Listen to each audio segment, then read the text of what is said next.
Our tale kicks off with a fearsome demon perched upon his throne, named Kim Jang-chul. Once a typical graduate student in Korea, he was abruptly transformed into Kratos, the demon king and ultimate antagonist of his beloved game. Quite the trope, isn't it? Jang-chul began to describe the game, Paladin of Blood, noting its aim to rouse an ancient hero lost in a profound slumber. But he stopped short. Why bother explaining it to us, his audience? Right now, he's got far bigger issues to tackle. Moments later, a figure stormed into the castle, addressing him as Lord Kratos. This was Zephos, a level 15 aide, who announced that war preparations were finalized. Demonic creatures stood ready outside, eager for battle.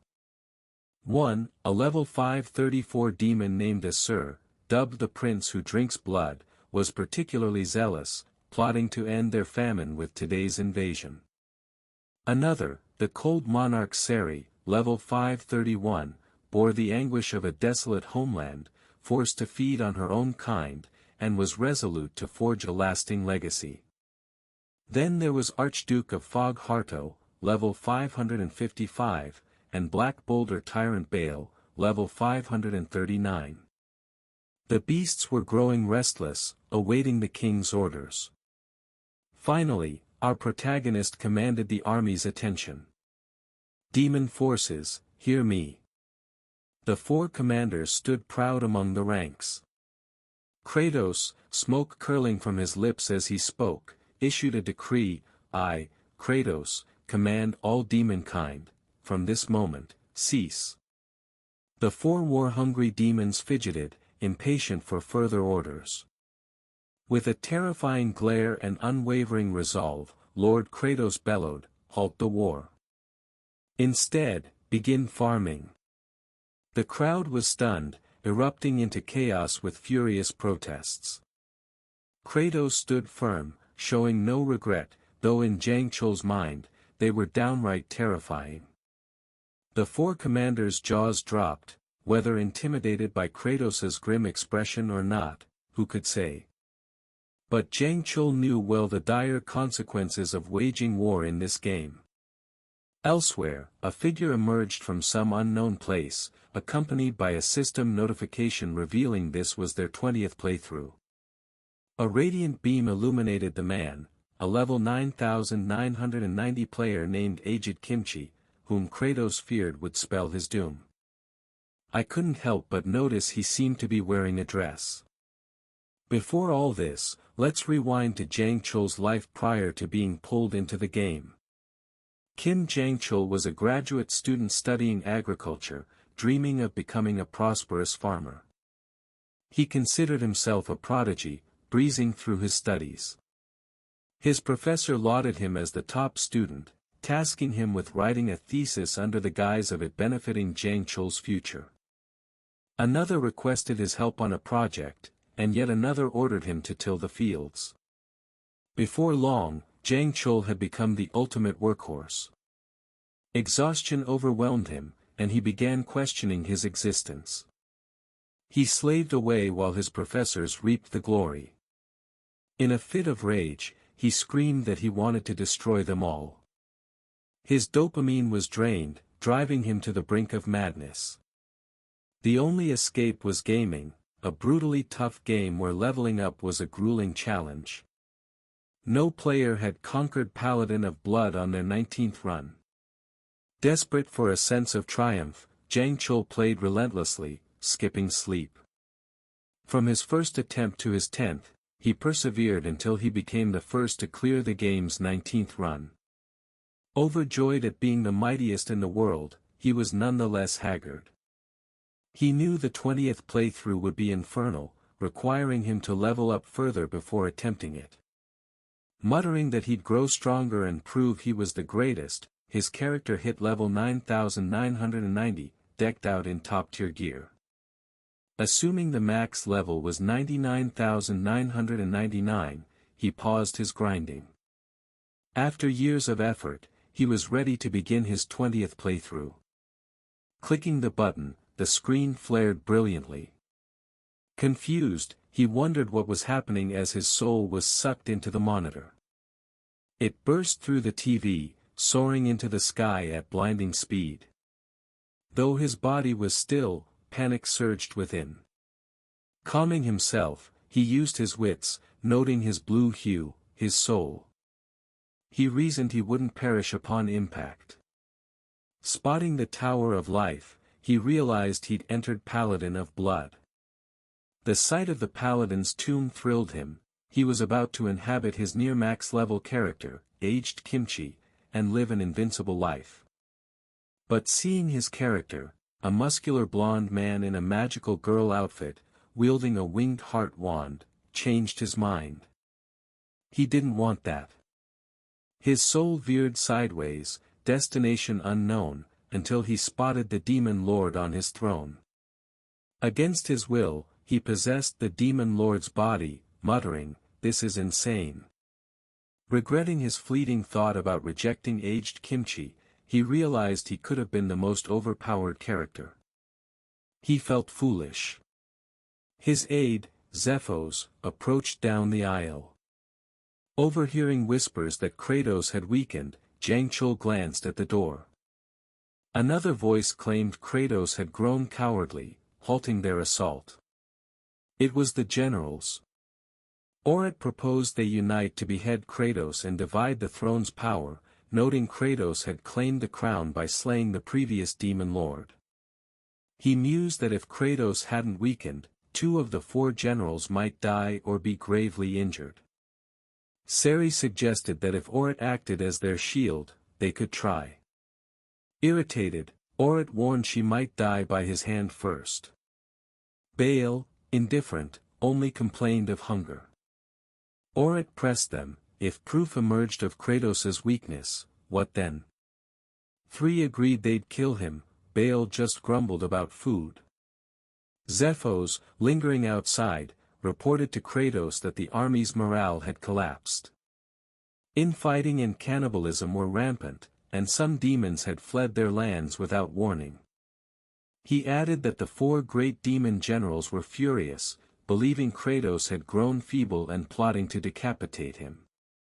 Kratos trembled, knowing a combined assault from the 4 would be fatal. If he appeared weak, he'd perish. His thoughts drifted to aged Kimchi. Had he left it as a corpse by not possessing it? He wondered if invading the human world might have been wiser. Then Zephos presented a video of the Paladin's tomb.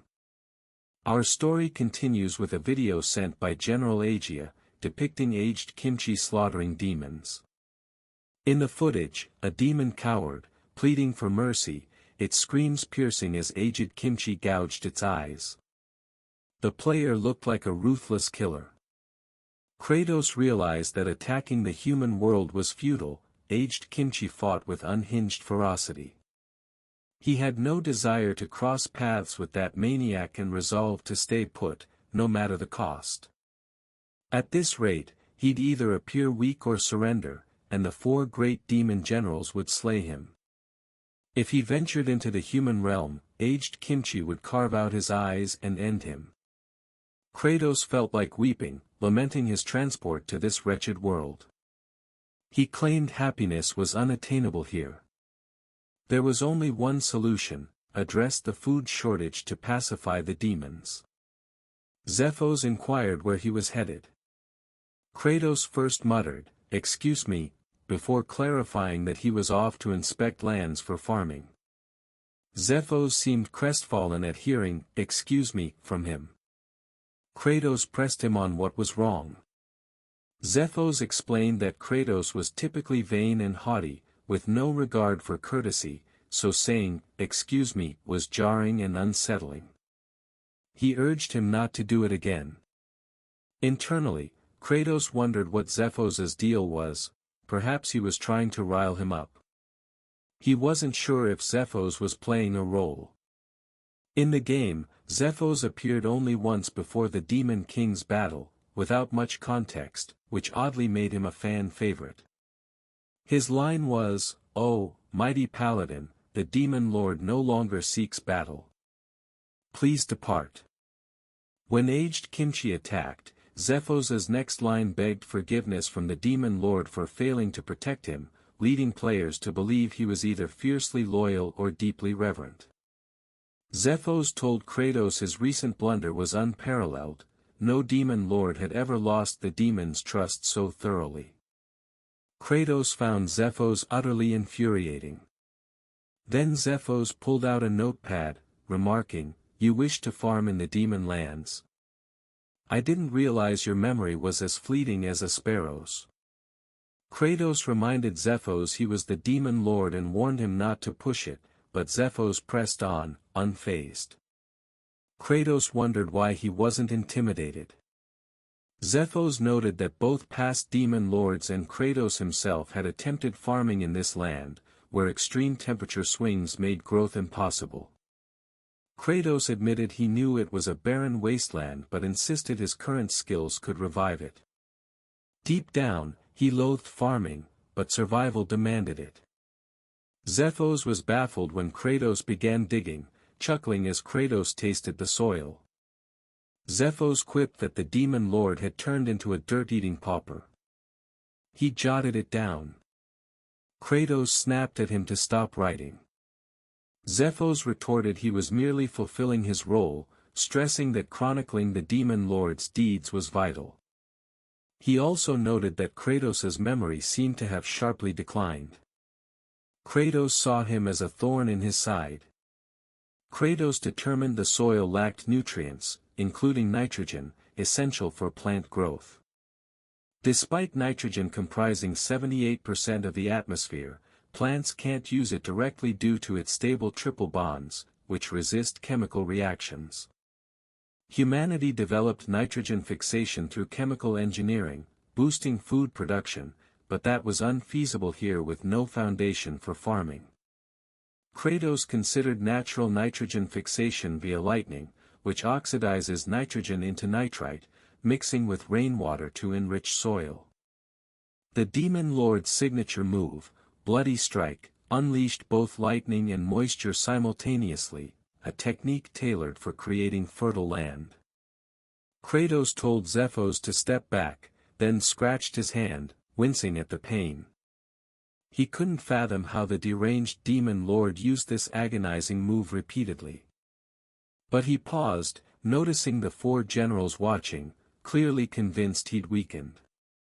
Zephos declared Kratos was undeniably feebler, making Kratos suspect Zephos was an assassin aiming to provoke and kill him. Still, it beat certain death. He scratched his hand again, unleashing Bloody Strike with his blood. Nothing happened, he just bled, unable to mask the pain. The four generals approached, asking if he was unwell, their murderous intent undisguised. All Kratos could mutter was a curse.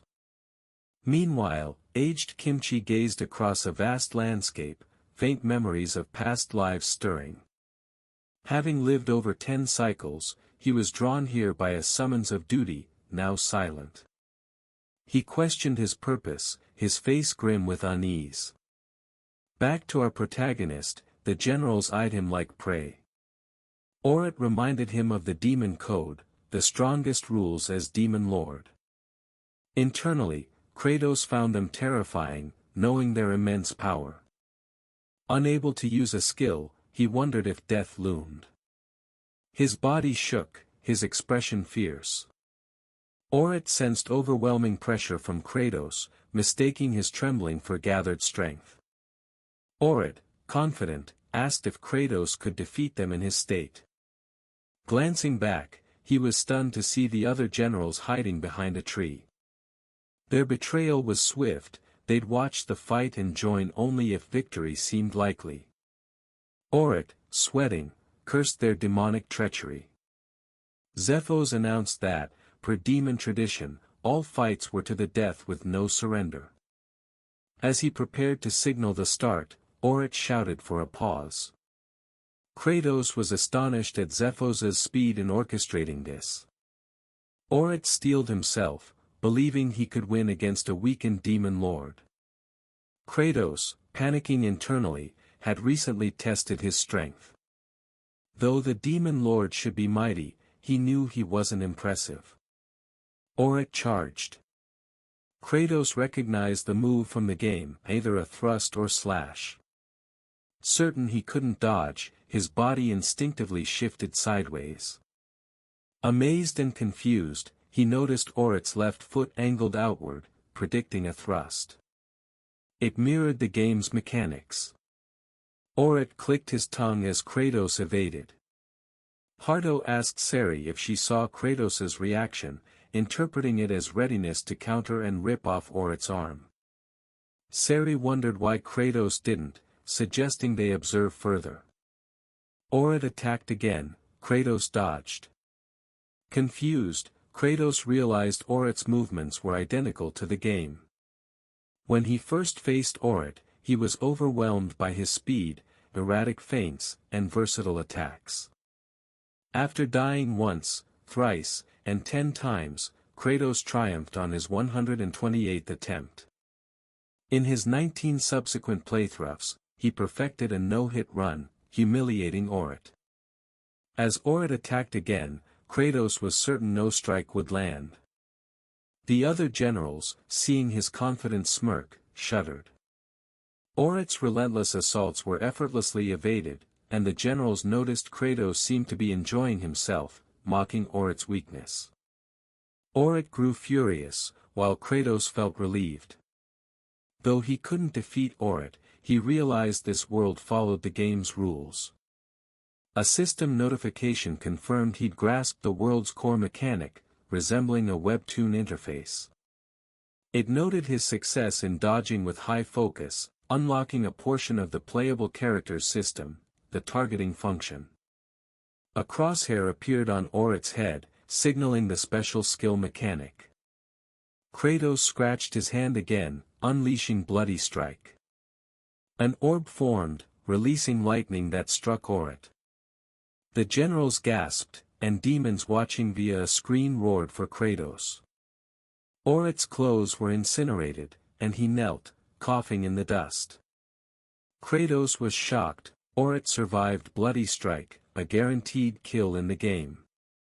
Alarmed, he knew Orit's recovery was swift. He bombarded Orit with lightning, striking repeatedly as the generals trembled. Kratos was actually clueless, baffled that Orit wouldn't die. The system announced he'd stripped Orit's clothes, leaving him naked, confusing Kratos with its odd tone, as if he were a deviant.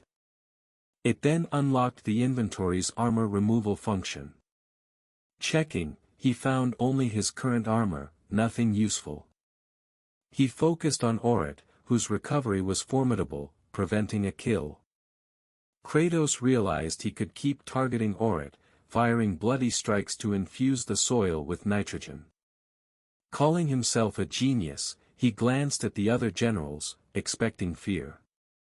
To test it, he summoned Sari, ordering her to bind Orit tightly.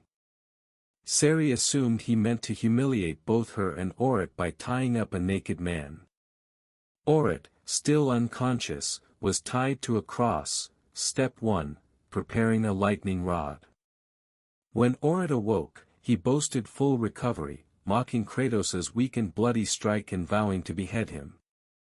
Step 2, use Bloody Strike to oxidize nitrogen into nitrite. Kratos ordered Hardo to blanket the area in thick fog, ensuring water flow. Hardo thought Kratos aimed to amplify lightning's pain, impressed by the torturous creativity, claiming he'd learned something. The fog formed. Step 3. Step 4, strike and repeat. Kratos relentlessly used Bloody Strike, wincing at his own pain. Zephos watched impassively, while the generals were overwhelmed. Orit endured repeated hits. Kratos was delighted, knowing this enriched the soil with nitrogen, promising a bountiful harvest. Exhilarated, he continued until dusk. Checking the soil, he was satisfied. His next task was improving the soil structure. Loose, monovalent soil blocked oxygen and drained poorly. Crumbly, granular soil was ideal. He needed manure. He commanded, "Everyone, fetch me dung." The generals were stunned, misinterpreting it as an order to smear Orit with excrement after roasting him, deeming Kratos unimaginably sadistic.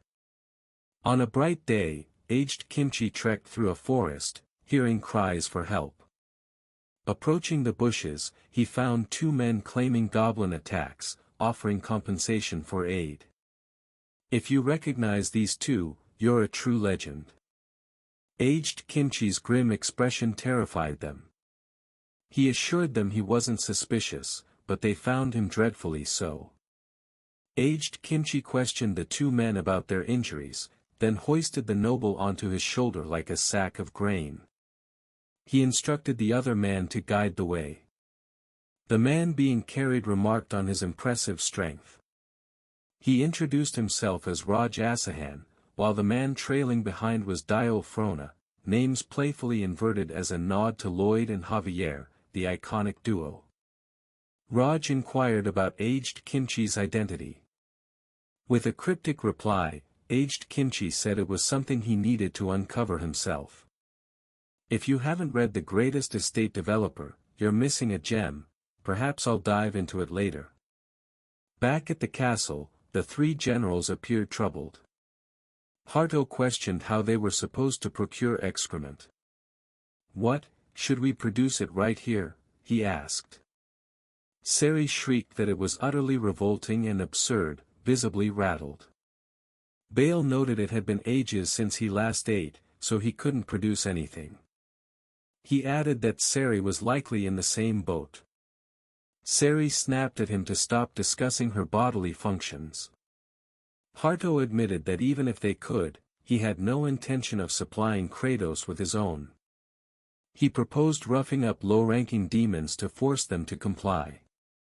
Soon after, in a demon village, a pitiful demon pleaded for mercy, whining that he couldn't perform under their watchful eyes. He begged them to wait outside. A soldier remarked that others had said the same but still failed. Haruto, growing impatient, demanded to know what was taking so long and asked the demon if he truly couldn't deliver, no matter how hard he tried. The demon sobbed, explaining he hadn't eaten in ages. Haruto seized him by the throat, unleashing his power, and thanked the demon for sparking an idea. As he attacked, the demon wailed in agony, but Bale grabbed Haruto's arm, halting him. Haruto demanded an explanation. Bale warned that piercing the demon's stomach would kill him, yielding no results. He stressed that the demons needed to produce more for collection. Haruto released the demon, conceding Bale's point was clever for him. He threatened that feeding the demons Bale's flesh might get results. Bale braced for a fight, and the terrified demon cowered as tension mounted. Just as Haruto and Bale were about to clash, a shout interrupted them, Kratos, wielding bloody strike. Both generals collapsed. Kratos scolded them, exasperated, explaining that humans weren't the only creatures capable of producing waste. He clarified that nutrient-poor feces were useless, they needed excrement suitable for manure. Zephos asked what manure was. Kratos elaborated that it's a substance enriching fields with nutrients, typically made from wood ash, weeds, soil, eggshells, and chicken droppings. They could use abandoned houses for ash and weeds, but eggshells and chicken droppings posed a challenge. Then, a realization hit. He ordered Zephos to fetch the map of their territory.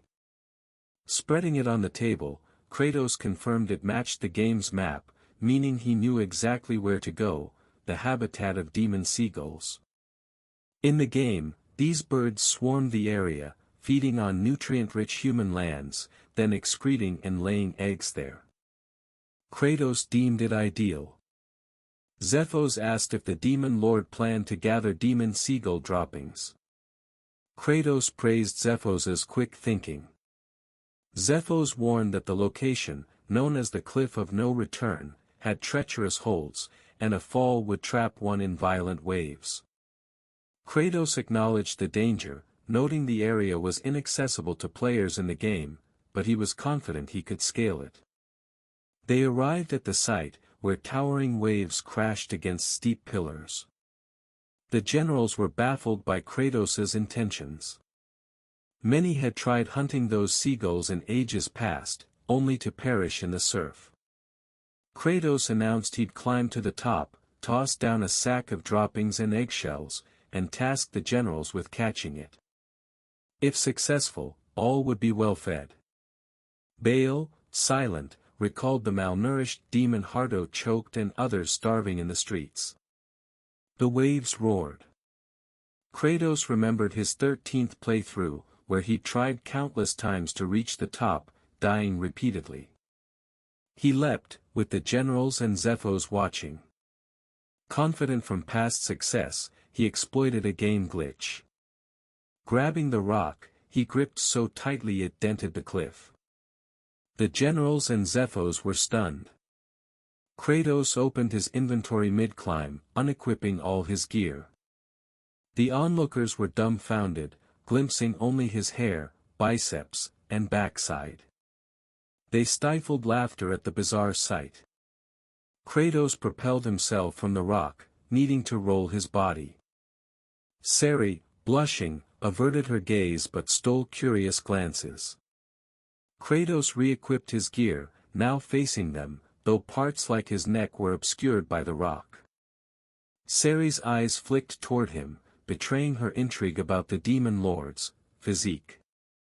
Kratos rolled again, unequipping to reveal his backside, then re-equipped, repeating the cycle, roll, unequip, roll, equip, until he neared the summit. His protruding backside added unintentional humor. At the top, fully clothed, he stood triumphantly. In a world governed by game mechanics, with an equipment inventory and an ostensibly unreachable map edge, Kratos had pieced it together, proving it was achievable. Baal, inspired by Kratos's promise to feed them, rushed to assist. Zephos, alarmed, tried to stop him, but Baal charged toward the cliff. Kratos, furious, shouted at him. Baal, unable to grip the rocks, plummeted. Kratos, bare from the waist up and clinging to a boulder, caught him. Triggering the glitch, his arms strained under Baal's weight, veins bulging. He questioned why he was saving a general who threatened him, thinking it'd be easier if Baal were gone. He told Baal he had no reason to rescue him. Staring at him, Kratos recalled a memory, a friend begging for help, tears streaming, because a professor refused his essay, exploiting him as a workhorse. The friend pleaded with Jangchul, the professor's favorite, to intervene, believing the professor would listen. That junior had trailed Jangchul, the top slave. Though Jangchul thought he could help, fear of losing favor stopped him. He dismissed his friend, walking away, later regretting his inaction. Now, with Baal, the same choice loomed. Baal clung to him. Kratos realized that if he'd tried harder back then, pushed to his limits, his friend might have smiled. Roaring, Kratos summoned all his strength, bones creaking, to hoist Baal up, hurling him onto the summit. Baal crashed onto the ground. Kratos clutched his shattered arm. Baal, awestruck, said his majesty had saved him at great personal cost, despite no obligation. He asked why. Kratos paused, then said it hurt less than abandoning a follower and living with regret.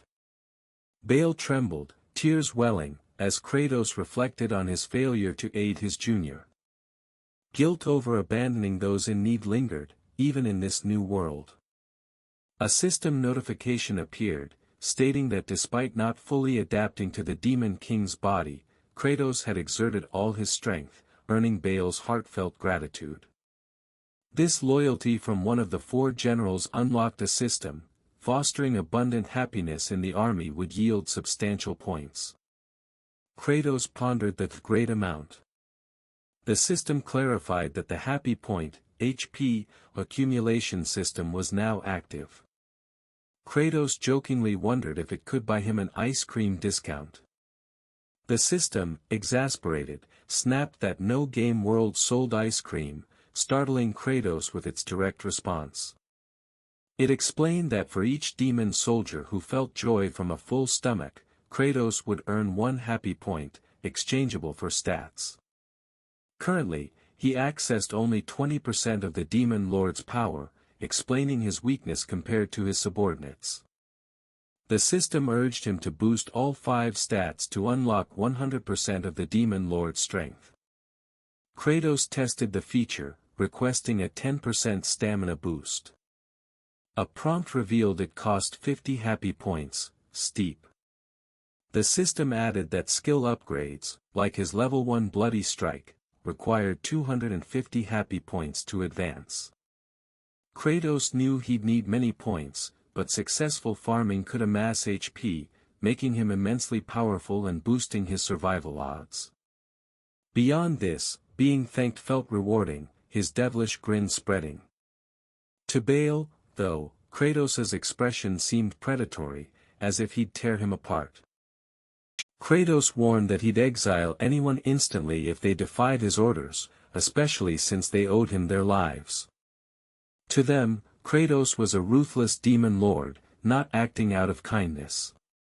Then, raising a massive eggshell, he drew everyone's attention and bellowed, "I'll fill this eggshell with dung and toss it, catch it, or else." The 3 demons stood stunned, unsure how to respond. Kratos' assault began as he hurled the feces-filled eggshell. Paralyzed by shock, they failed to dodge, thinking, "It's pouring poop." They felt they couldn't endure it any longer. Kratos, however, believed they were just getting started. He demanded their full effort in farming, outlining the first step of manure production, combining seagull droppings, eggshells, burnt tree ash, and preparing the soil. The mixture needed to be ground and blended thoroughly. Kratos summoned Sergi, ordering her to pulverize and mix it all. Sergi was incredulous that the Demon Lord assigned her such a task, but with her many arms, it suited her. Outraged, she shouted that she, the cold monarch, deserved better than mixing filth. Arming herself, she declared her arms weren't for such degrading work. Kratos' piercing stare silenced her, and he offered an easier job, pointing to Aerith, still smoldering from a lightning strike. "Stand still over there, simple, right?" From then on, Sergi became the manure mixer, a role legend says she still holds. Kratos nearly panicked internally, realizing these demons were volatile, and he couldn't lower his guard. But as the Demon Lord, he resolved to press forward with authority. The second step of manure making involved adding water. He called Hark, instructing him to create a misty fog. Hark hesitated, warning that moisture would worsen the stench, reluctant to comply. Kratos pointed to Aerith again, no one wanted to be a lightning rod. Hark swiftly flew around, spreading mist. Kratos asked Baal if the moisture sufficed, and Baal confirmed the mixture was soft, just as the Demon Lord predicted. The third step required placing the manure in a dry area, covered with a seagull feather blanket. Kratos knew producing enough for the vast land would take ages. With no alternative, he decided to rally all demons. His expression grew stern, troubled by a lingering concern, but as Demon Lord, he pushed forward. That night, in a wooden house in the Demon Kingdom, 2 demons conversed. Flute, a young girl demon lying in bed, called for her father. Tearfully, she urged him to eat her to survive. Furious, her father forbade such talk. Flute, sobbing, said she missed her mother, a painful remark for any parent. A flashback revealed a monstrous creature about to devour Flute. She screamed for help as its jaws neared, but her mother appeared, shielding her. Flute couldn't stop her mother from being consumed instantly. Back in the present, her father told her, "If you're gone, what reason do I have to live?" Their talk was interrupted by a noise outside. It was Kratos and his lackey. Flute's father, shocked to see the Demon Lord, shouted uncontrollably. Kratos, noting his vigor, ordered his lackey to seize him. Flute's father protested, fearing for his daughter's safety among higher-ranked demons who might eat her. Flute pleaded for her father's release, but Kratos remained unmoved. He asked Zephos how many demons they'd gathered, and Zephos reported 20, needing 30 more. Before leaving, Kratos glanced at Flute, still weeping, fearing she'd lose another parent. In the game, Flute was a berserk demon Kratos's character had slain with a swift slash, her expression haunting him now. Though moved, as Demon Lord, he stayed focused.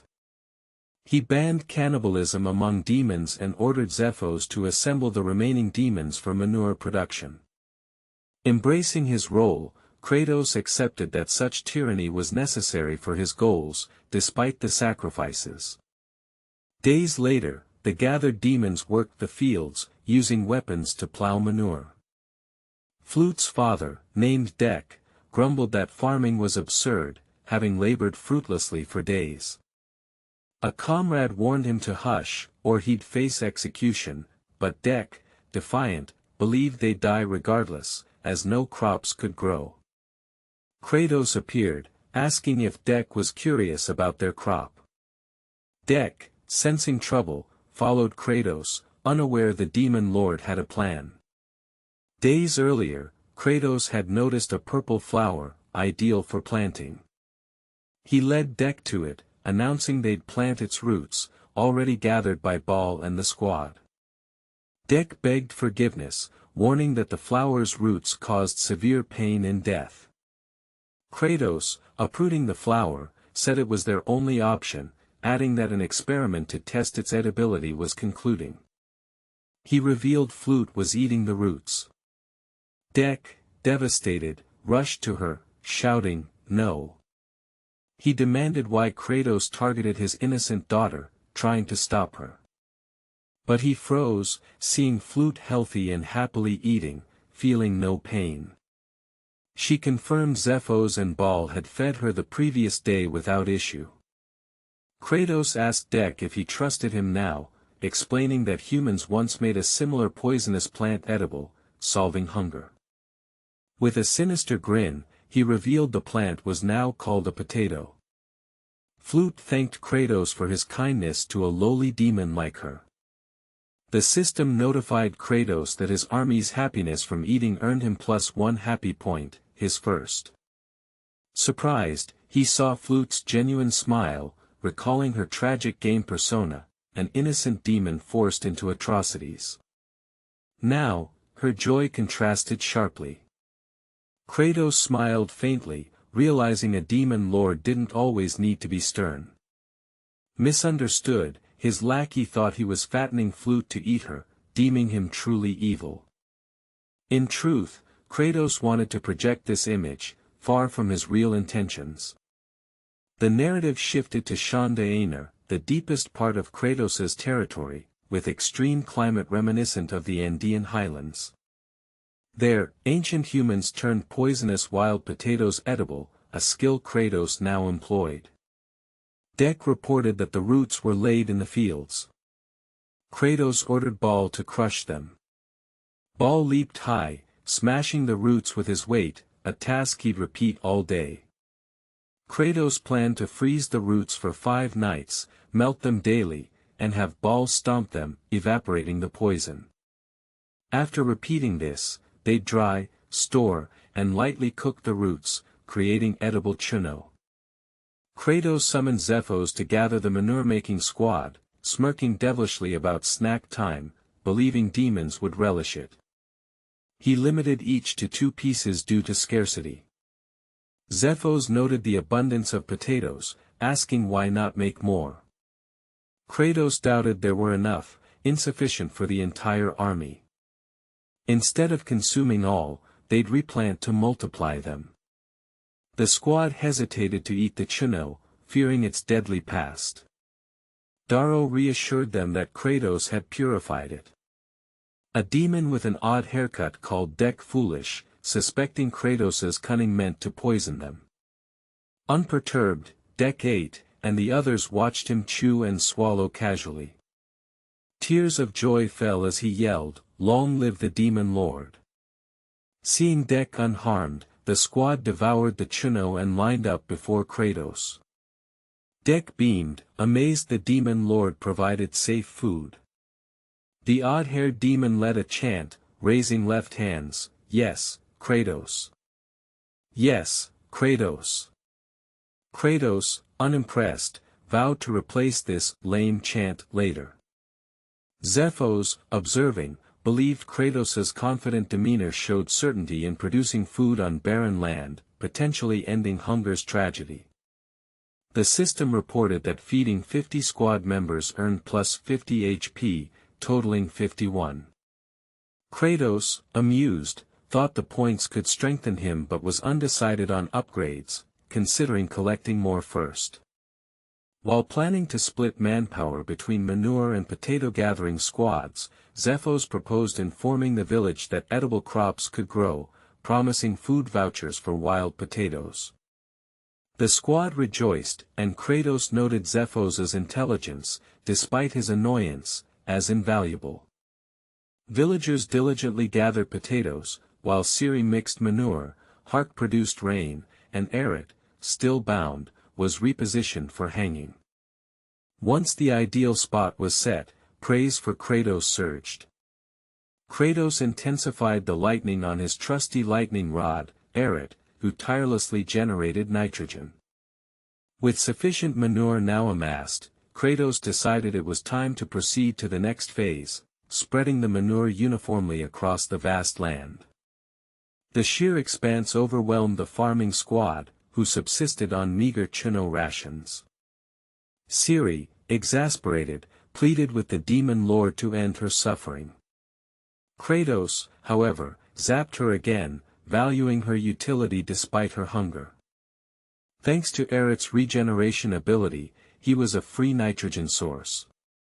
Kratos pondered solutions for scaling up, wondering if waiting for reinforcements was inevitable.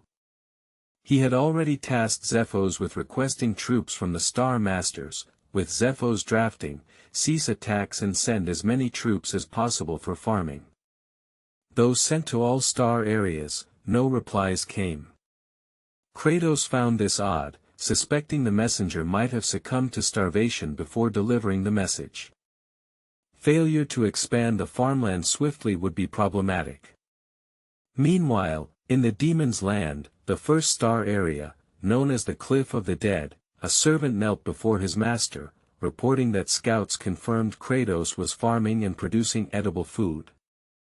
The master, Saruel, scoffed, claiming Kratos' action stemmed from fear of him.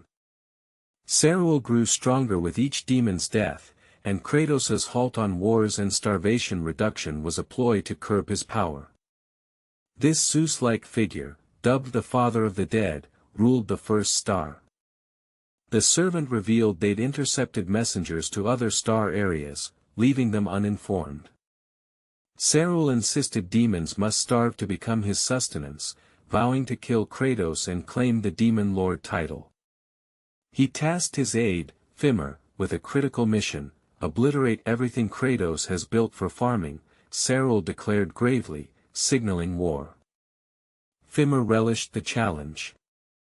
Back at the lightning rod, Eret shivered as a chilling breeze swept through. Fimr appeared, mocking Kratos' cruelty for reducing Eret to a living corpse as a warning. Fimr assured Eret that Saruel admired his ferocity and would recruit him after Kratos' demise. Summoning his Wraith squad, Fimr ordered, ravage this wasteland until it's unusable. The Wraiths gleefully unleashed chaos. One noticed the manure piles, and Fimr, in his folly, commanded them to scatter it across the land, laughing heartily. He suggested mixing it thoroughly to prevent reuse. The Wraiths blended it into the soil until no trace remained, while Fimr cackled. Eret, watching blankly, sighed, recalling Kratos' instructions to finely grind and mix manure into the ground, exactly what Fimmer was unwittingly doing. Aerith wondered what they were truly accomplishing. The next morning, as dawn approached, a wraith grumbled about the endless task, while others toiled relentlessly. He was scolded for slacking, as they feared leaving any soil unturned would let Kratos farm it. The lazy wraith questioned wraith number 2718, usually idle, about his sudden diligence. Number 2718 admitted that today felt different. Gazing at the tilled land, he felt pride in their productivity. Stunned, the lazy wraith scoffed, calling him foolish, but resumed tilling, wanting to be foolish too. Inspired by their peers, the wraiths worked so fervently they missed the sunrise. Unable to hide, they perished under the light, smiling at their productive end. Fimmer, the sole survivor, wept, proud of their sacrifice, wishing them peace. He pondered Kratos' reaction to their work. Inside the potato storage barn, Kratos remarked that tilling took longer than anticipated. He stared at thousands of dormant potatoes, explaining to Zephos that in this state, they wouldn't sprout, like a potato rudely awakened and fainting from shock, halting its biological rhythm. Kratos mused that storing them at 4 degrees Celsius for 2 to 3 weeks, then moving them to a warm, dark place, would break dormancy. Ceres' cold energy could help, but her fury made that risky. Hark was also unavailable, as both might attack Kratos together. He'd tried having the farming squad exercise near the potatoes to raise the temperature, but they tired quickly, another failure. Resolving to head to the farmland and infuse the soil with nitrogen, Kratos arrived to find the land perfectly tilled and mixed with manure. The stench overwhelmed Aerith into unconsciousness. Speechless, Kratos marveled at the miracle, wondering how it happened. Fimmer, laughing smugly, boasted of his success, but his glee faltered as Baal appeared, lifting him to face Kratos. Baal revealed Fimmer was hiding. Recognizing Fimmer from the Cliff of the Dead, Kratos wondered if he was reinforcement. Bluntly, he demanded Fimmer's purpose, but before Fimmer could respond, Kratos punched him. Zephos questioned the assault, and Kratos explained that Fimmer seemed secretive, and beating him was the quickest way to extract answers. Fimmer, expecting no less from the Demon Lord, refused to talk, enduring thousands of punches. Exhausted, Kratos triggered a system prompt, allowing stat upgrades with his 51 HP. He boosted stamina to continue pummeling Fimmer, landing another 1,000 punches. Fimmer finally confessed his actions and Seryl's plan to kill Kratos, revealing Seryl intercepted reinforcement requests. Kratos understood Seryl's power grew with starvation. Zephos called it a revolutionary act, suggesting that defeating Seryl would warn dissenting demons.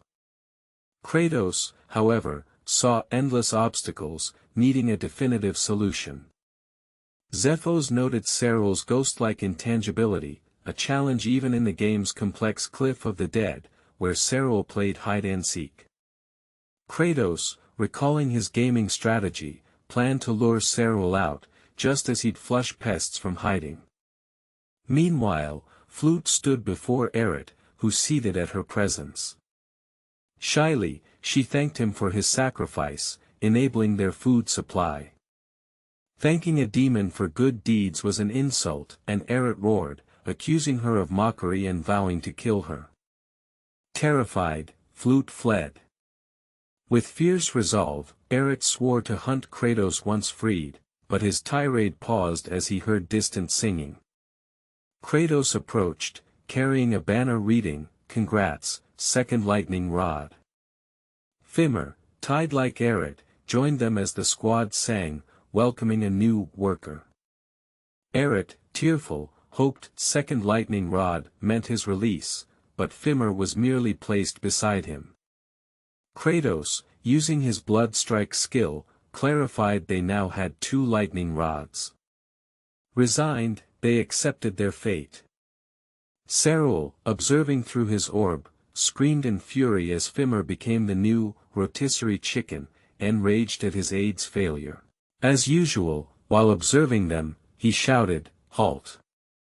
Kratos then flicked his gaze to the side, spotting the reconnaissance wraith from the game, a bird clutching a crystal orb that revealed Seryl's vigilant surveillance.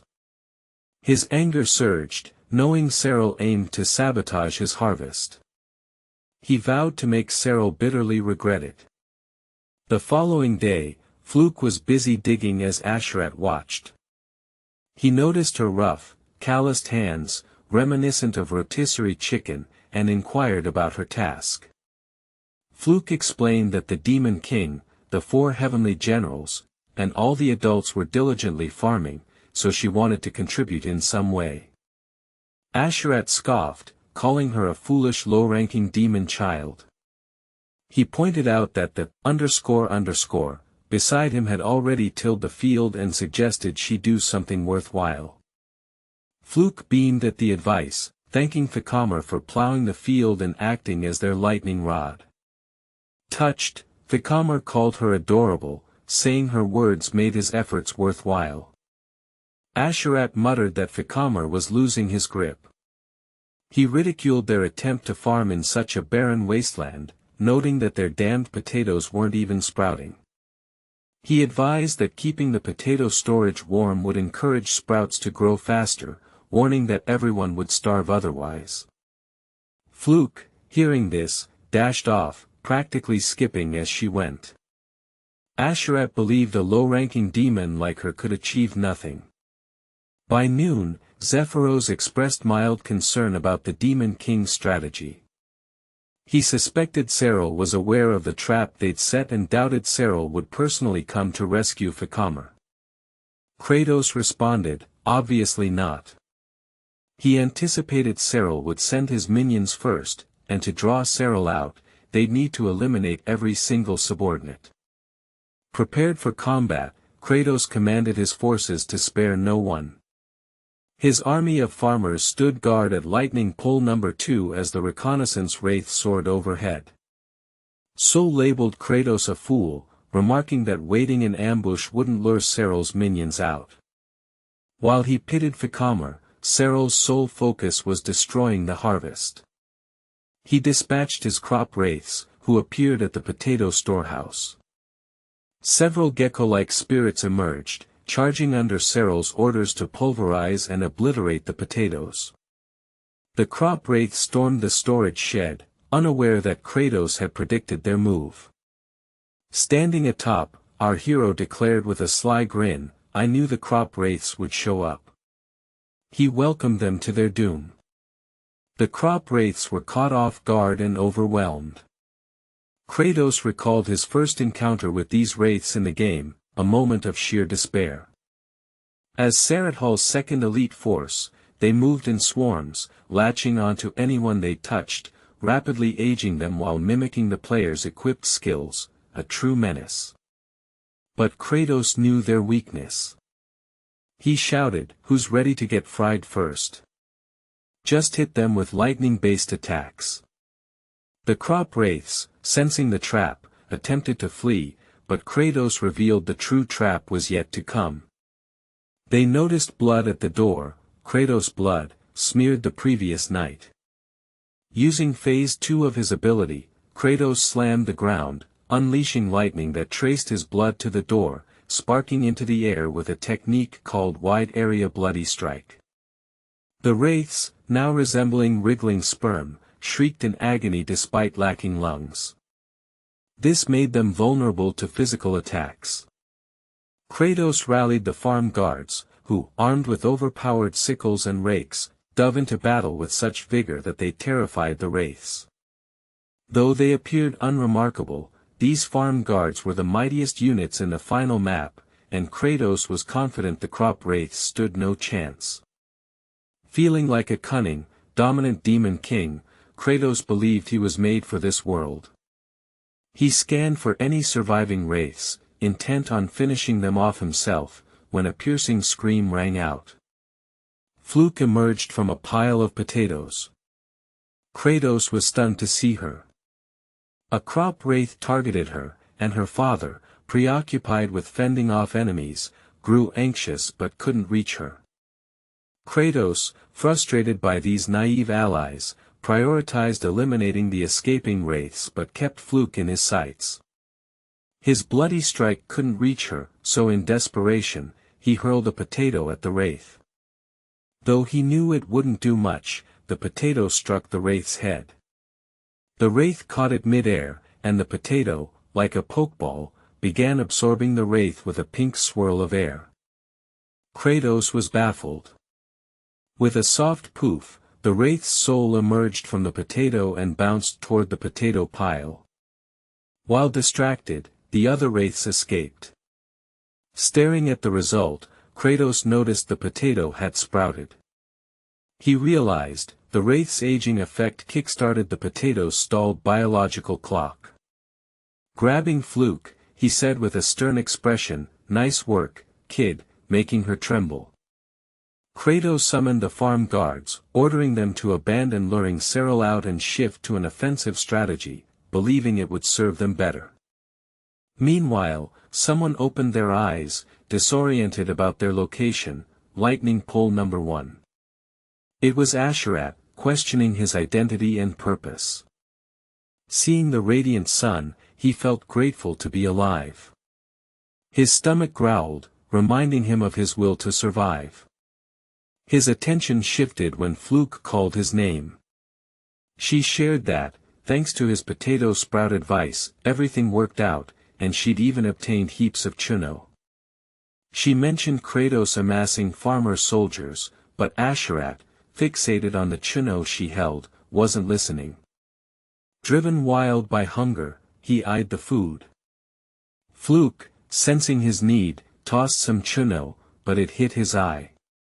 He groaned and jokingly threatened to kill her. Apologizing, Fluke tried again, throwing 3 chuno at once to improve his odds. One landed in his mouth, but the other 2 struck both eyes. Tearfully chewing, Asherat found it delicious. Kratos received a notification that part of his demon army was happy, boosting his total HP to 302. Confused, he noted that, including recent recruits who received chuno, his army numbered 300 demons, plus Fluke. He wondered who the extra one was but didn't dwell on it, as more HP was advantageous for the impending Serral raid. He urged the farm guards to advance, rallying them with, "All for a plentiful harvest."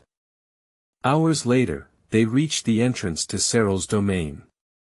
Serral ordered his men to sever the bridge. As the ropes were cut, the wraiths taunted the demons, saying, "What now, without a bridge?" Unexpectedly, the demon king leaped across. The wraiths panicked, only to realize Kratos' jump fell short, and he was plummeting. They mocked his foolishness, laughing at his apparent stupidity. But their laughter ceased when Kratos' body partially merged with the wall, his rear exposed, an ultimate glitch activated. The wraiths blushed, flustered, as Kratos twisted, repeatedly showing his backside while creeping closer with a menacing expression. They complained it was grotesque. Kratos signaled Zephyros to proceed as planned. Zephyros nodded slightly. Kratos charged inside, banking on his strategy. The food wraiths feared potatoes, but if he rushed in alone and unarmed, they'd take the bait. Sure enough, Serral ordered his food wraiths to attack, believing Kratos' lack of cursed potatoes made him vulnerable. A single graze would ensure their victory. Kratos employed a secret technique, the quantum leap, a glitch move with a flashy name. His body merged into the wall, but protruding, then vanished. The wraiths called his movements eerie, wondering when he mastered wall phasing. Sensing him above, they grabbed him, thinking they'd won, but Kratos vanished instantly. Having used the glitch 19 times, he'd mapped every corner of the area. By combining all enemy spawn points from the game, Kratos stood at the center, surrounded by food wraiths. Taking a deep breath, the wraiths assumed he was exhausted, even as the Demon Lord. Kratos retorted, "I'm not the Demon Lord, I'm a veteran player."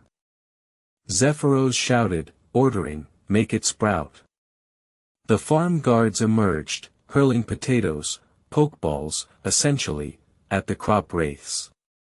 Kratos commanded them to farm, pausing briefly to let the scene sink in, and maybe plug a subscription. Initially skeptical, Zephyros realized Kratos' plan was flawless. Earlier, Kratos had instructed him to lure the crop wraiths to one spot while Zephyros led the farm guards through a map of an ancient aqueduct, a dead end, seemingly empty. But Kratos insisted there was something, a secret shortcut he discovered after escaping the Cliff of the Dead, just before the final map. He'd noticed a unique wall texture, slashed it, and revealed a tunnel connecting their first battle site with Serral to a cave. Initially, he couldn't enter, but after clearing the area, he accessed the elixir of metamorphosis, a compressed soul of countless fallen. He urged Zephyros to seize it if it existed in this world. The elixir can only be used once, but its effects remain unspecified.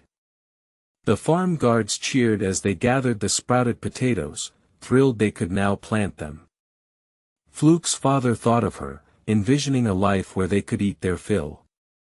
But Kratos' face grew stern, haunted by a memory of his own hunger. He recalled a kind grandmother who fed him, promising a hearty meal if he waited.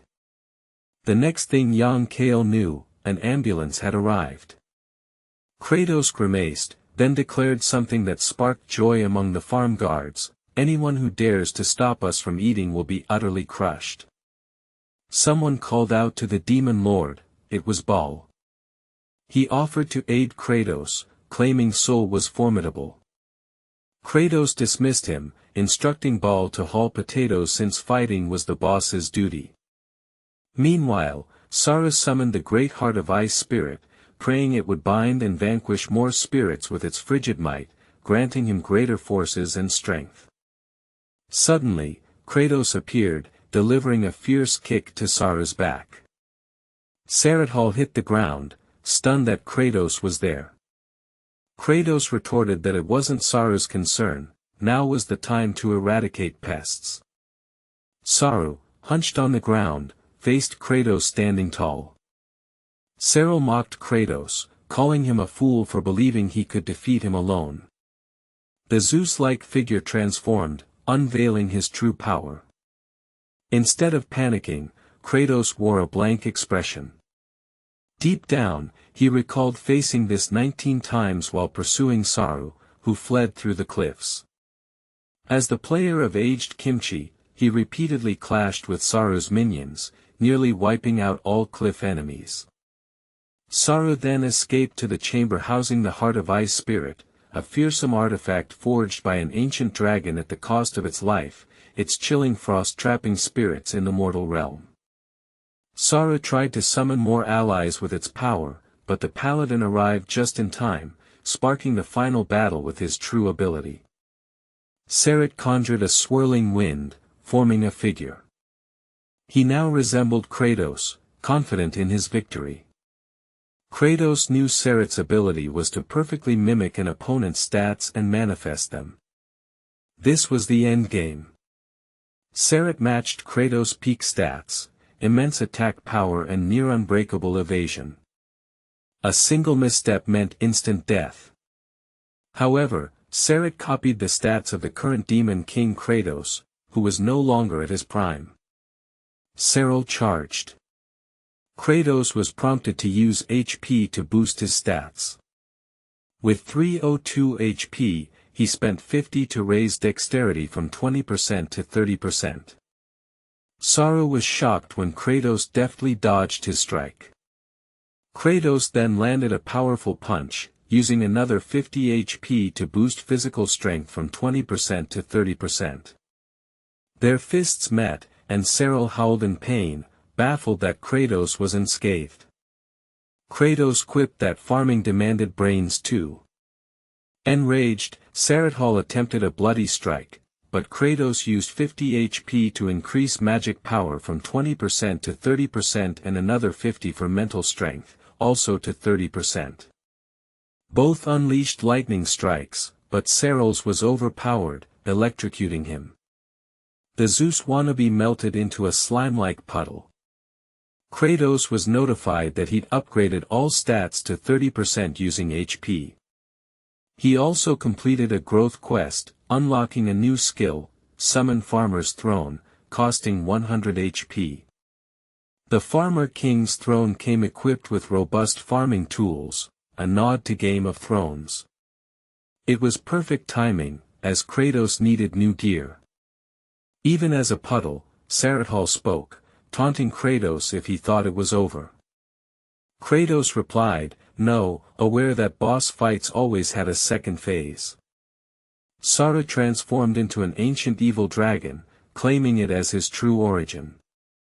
Kratos was awestruck. It looked formidable, with staggering attack power and HP. As the boss of the penultimate area, it was no surprise. But Kratos remained confident. Baal and the farm guards arrived, and Kratos taunted Saru, saying he'd just come from the final boss zone himself and challenged him to act. Saru froze, panicking at the reinforcements, stammering, "Wait, let's talk." But it was too late. The farm guards charged, driven to protect their harvest and venting their frustration at Sarathl's interference. Saru pleaded for mercy. Kratos knew he could defeat Sarathl in a direct fight, but since Saru could talk and move, killing him felt wrong. He also noticed the guards were too hungry to fight effectively. Despite pummeling Sarathl, he wouldn't die. Kratos decided they needed a more efficient approach and unlocked Summon Farmer's Throne, leaving him with 2 HP. A green beam of light descended from the sky, slowly lowering the throne, then it crashed down at high speed, startling Kratos. It struck Serral, creating a crater. The farm guards erupted in celebration. One demon praised Kratos for not just killing Saru but delivering a brutal head smash as the final blow, lauding his savage, demonic flair. Another shouted that only the Demon King could pull it off, unlike useless small fries like them. They chanted Kratos' name, and he joined the crowd, shouting for them to rejoice. Back at the lightning rods, Vikamar noticed something. With his boss defeated, it was time for him to ascend. The fields were fully plowed, and lightning rod number 2's purpose was fulfilled. An umbrella even shaded him. The raid's main mission was complete, potato sprouts had emerged, and Kratos had eliminated all harvest-threatening pests. He declared, time to plant the potatoes. But before leaving, the crystal on the pedestal stirred. Kratos noticed and was notified that his 20th attempt to defeat Sarathl on the Cliff of the Dead was complete. He wondered if this continued his 19-game attempts. The system announced a hidden event, a sealed origin within the heart of Ice Spirit, awakened by misuse. Steam rose as it opened. Kratos approached, astonished, as a cute baby blue dragon emerged. Dumbfounded, he locked eyes with it. The dragon exclaimed, "T-Bone." It wondered if Kratos was its daddy. Kratos reached out, and the ticklish dragon thought it had hatched in darkness, scared until its daddy found it. But seeing Kratos' ugly face, it trembled. Kratos called it adorable. The farm guards shouted to eat the dragon, making it teary-eyed. Kratos scolded them, saying they'd raise it first for greater yield. The dragon realized its daddy might eat it. As they left, the demons welcomed the returning farm guards with genuine joy. Fluke ran to her father, and families reunited happily. The baby dragon's cheeks flushed, feeling the group's warmth. Looking at Kratos, it thought they weren't scary, until it saw his face again, deciding they were terrifying. At dusk, the baby dragon shivered in a corner, peeking at Kratos' frightening face, fearing they were waiting for it to grow. Meanwhile, Kratos pondered how to feed the dragon, knowing baby dragons ate refined gemstones, but they had only rusty metal. Zephos reported difficulties building ridges for crops, needing pure soil but finding only rocks. The farm guards kept digging, but rocks kept appearing. The baby dragon feared it would be worked to death like the guards, though Kratos just held it. Kratos thought their land was more coal mine than field. At this rate, clearing rocks would take forever, and daily manpower would deplete their Chino rewards. Even with other lords' reinforcements, the issue persisted. Kratos' face grew scary as he wished he were a comic hero who could summon a rock-clearing familiar, like a wombat. The baby dragon trembled at his expression. Kratos noticed Fluke digging determinedly. Watching her, he realized he should stop complaining and find a solution. Suddenly, someone shouted, "Razor wins!" Kratos paled. A massive tornado approached rapidly. He'd forgotten the wasteland's random razor wind events, which could shred them instantly. He yelled to take cover behind rocks, and they scrambled for shade, huddling low. Kratos ran, but the wind pressure was overwhelming, far worse than in the game, a true natural disaster, the greatest farming threat. Amid the chaos, Fluke ran toward the razor wind. Kratos saw she was heading for Asherat. Her father chased her, and Kratos, annoyed at the child, shoved the baby dragon to Fluke's father, ordering him to protect it and threatening anyone who followed. Baal shouted not to go, warning of death. Kratos knew the risk but couldn't lose his vital lightning rod and labor. Farming wasn't a leisurely activity like picking fruit. Fluke struggled to move the pole to no avail. Asherat yelled to flee, but Kratos saw farming and survival as akin to war. He shouted for Fluke to move, kicked the pole, and it broke. Asherat screamed, falling face first. Kratos was slashed on the cheek, and Fluke was cut all over but tried undoing the knot.